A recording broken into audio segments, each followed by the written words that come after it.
وهذا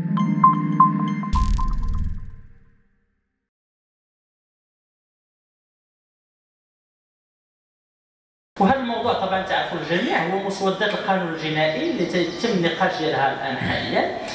وسمعنا السي رميل وزير العدل يقول انه هذه المسودات، طبعا القانون الجنائي ما تغير في المغرب من 1962، كانوا بعض التعديلات ولكن تغيير كبير ما كانش. والان تنقولوا انه هذه المسودات ديال القانون الجنائي السي رميل قال لك انا يمكن تناقش كل شيء ما عدا فيما يخص يعني بعض الاشياء المجتمعيه. كنهضر عليها العلاقات خارج الزواج، الافطار في رمضان الى اخره. والجميع ينتظر ان ينبري حزب التقدم والاشتراكيه كاحد من الدعاة التاريخيين للتقدميه والحداثيه في المغرب لمعارضين لهذا الامر. سمعنا واحد الموقف ديالكم، من بعد سمعنا موقف اخر لين اكثر من الموقف الاول، والناس يتساءلوا تيقولوا جوج حوايج. تقولوا واش هذا الحزب هذا ديال التقدم والاشتراكيه خصو يبقى هو يعني القاطره ديال الحداثه والتقدميه في المغرب حتى ان يعني دفع ذلك الى اغضاب الحلفاء ديالو في الحكومه، ولا كاين اللي تيقول لك يجب ان الحزب ويجب الرجل السياسي يجب ان يتحلى بالبراغماتيه، والشعب المغربي يبقى رغم كل شيء هو شعب محافظ متدين. فما رايكم الواضح في هذه المساله؟ لان صراحه شفنا الراي ديالكم مره تقدمي حداثي ومرات يبغي ديال الخاطر الحلفاء ديالو في العداله والتنميه اللي هما تيجيوكم بطريقه غريبه. يعني انا قلت لبعض الاصدقاء تنعرفهم في العداله والتنميه، اليوم راه جاي السي بن عبد الله قال له سلم على الحاج نبيل. ما رايكم في هذا الامر؟ بن عبد الله.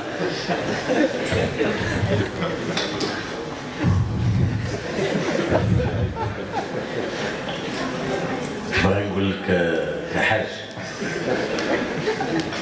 انه نتلاقاو من بعد الصلاه ديال العشاء نتناقشوا من بعد اداء الصلوات الخمس اللي كتقدمي كشيوعي من حقي انني نكون ملتزم بها طبعا تماما، مما لا يعفيني ابدا من التزامي من التزامي بمبادئ الأصلية السياسية، وبعيدا عن الأفكار الموروثة بأنه من يعتبر نفسه شيوعي هو ملحد. فلذلك هذا كلام مبتذل أكل عليه الدهر وشرب. نبص الآن غنرجع لك لواحد المسألة. واش شتي لما كنقول لك بأن وسائل الإعلام كتخطر فيكم وبعض المرات كتكتب شي أمور لا علاقة لها بالواقع، هي بالضبط في القانون الجنائي.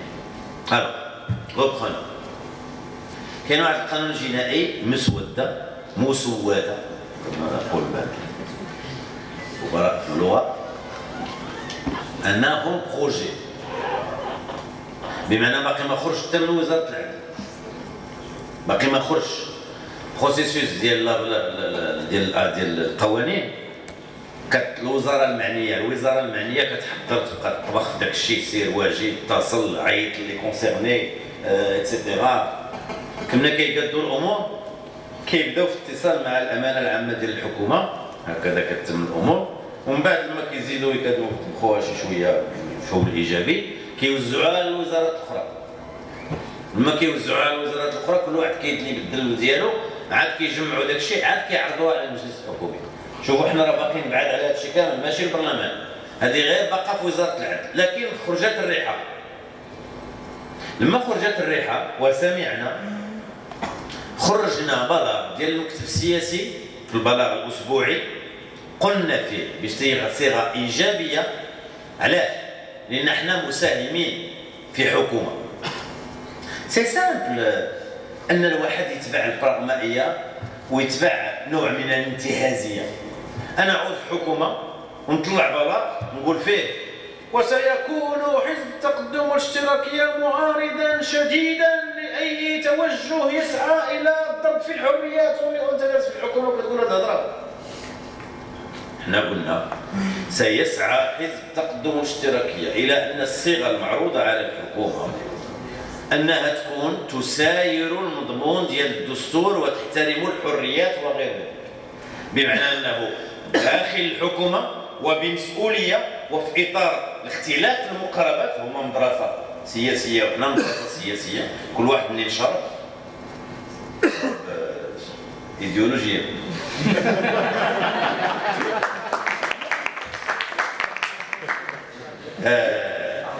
دايوغ ندير مشاريع تماما.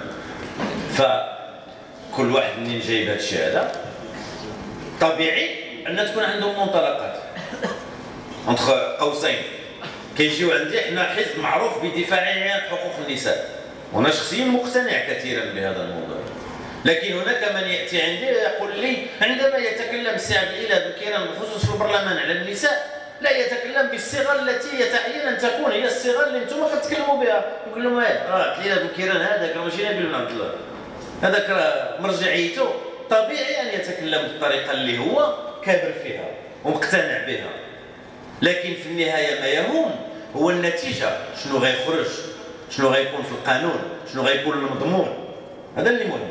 لا ميم شوز في القانون الجنائي، ساينو يخرج باش تقولوا لنا ديك الوقت واش حنا كنا براغمائيين ولا كذا. الان خرجنا بلاغ، طيب لما خرج البلاغ وضعنا نقط على الحروف، رحنا نكونوا في المرصاد لاي شيء الذي يعتبر رده او تراجع او ضرب في الدستور او في الحريات الفرديه الجماعيه الى غيره.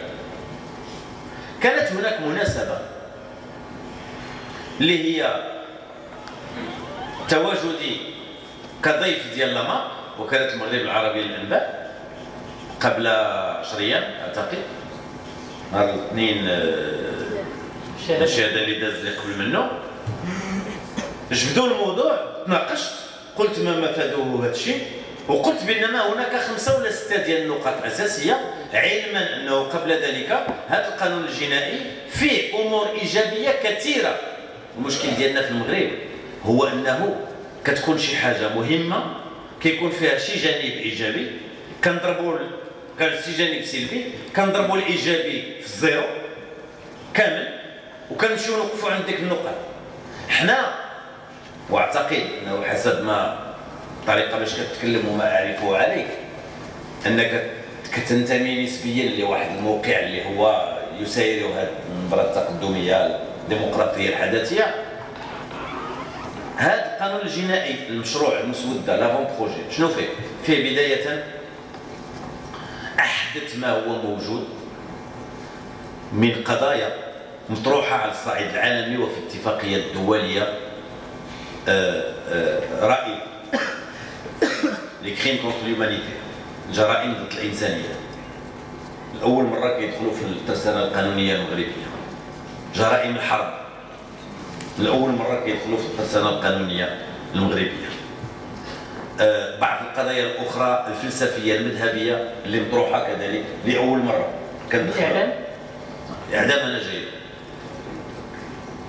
اعدام، لا ننسى بانه الدستور نص فقط على الحق في الحياه،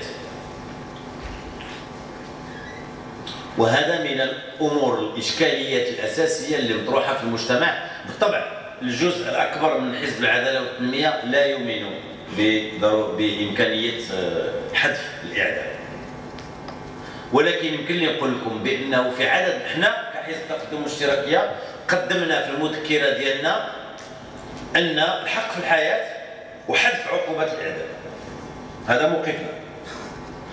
طيب كاين الموقف عندهم، كاين الموقف ديالنا، وكاين في قضيه من هذا النوع نقاش مجتمعي عميق في نفس الاحزاب السياسيه. حتى عندنا هناك من يقول لك انا حائر امام بعض الحالات، لا بيدوفيلي اونترينون لو كريم او اشياء من هذا القبيل اللي هي حقيقه كيف يمكن انك تقبلها؟ البعض يتساءل بهذه الطريقه. فبالتالي هذا النقاش ماشي البي جي دي البي بي اس من جهه او بعض الاطراف هنا وبعض الاطراف هنا، كاين كذلك انضاج مساله وسط المجتمع. حنا الموقف المبدئي قلنا ودرناه في المذكره ديالنا الدستوريه، لكن ما يمكنش نجيو ونفرضوا هكذا الراي ديالنا وحنا في الحكومه ونقولوا هذا الراي السائد في المجتمع وماشي الراي السائد في المجتمع. بالتالي هذه المساله محتاجه الى انضاج داخل المجتمع باش النقاش يزيد يخمر شنو يمكن نديروا على هذا المستوى. احدث الدول دارت ريفيروندوم ماتير باش يبقى، دارت استفتاء باش يكون تبقى عقوبه الاعدام او التحريم. فرنسا دارتها، دول اخرى داروها. وكاين اللي تشوفوا امريكان اللي كيقولوا على اي حال، ها كاين دول فيدراليه، اتحادات ولايات اللي غاديه حادثه، وولايات اخرى اللي مخليها على حساب درجه ديال التاثير مثلا ديال الكنيسه عندهم، اللي عندها دور كبير على مستويات متعدده، او الاحزاب اللي سائده هنا او هناك. ماشي مشكل محسوب باش نقولوا بانه يتعين. حنا سنظل متشبتين بموقفنا ديال ضد عقوبات الاعدام، وسنرى نراجع شنو قلنا شنو قلت في لامار. قلت لهم بالاضافه لهذا الشيء كاين هناك مبدا العقوبات البديله، لي بين التيرناتيف جديد، مقاربه جديده حداثيه. تعاود ما نصيفطوا الناس للحبس، نعطيهم دي ترافو دوتيليتي بيبليك، او يمشيو يأطروا، يمشيو يخدموا في احياء او اشياء من هذا النوع، كما هو الشان بالنسبه لاحدث الدول اللي كتعامل في لابين بهذه الطريقه. هذه امور دخلها السيراميد والناس اللي خدموا معها.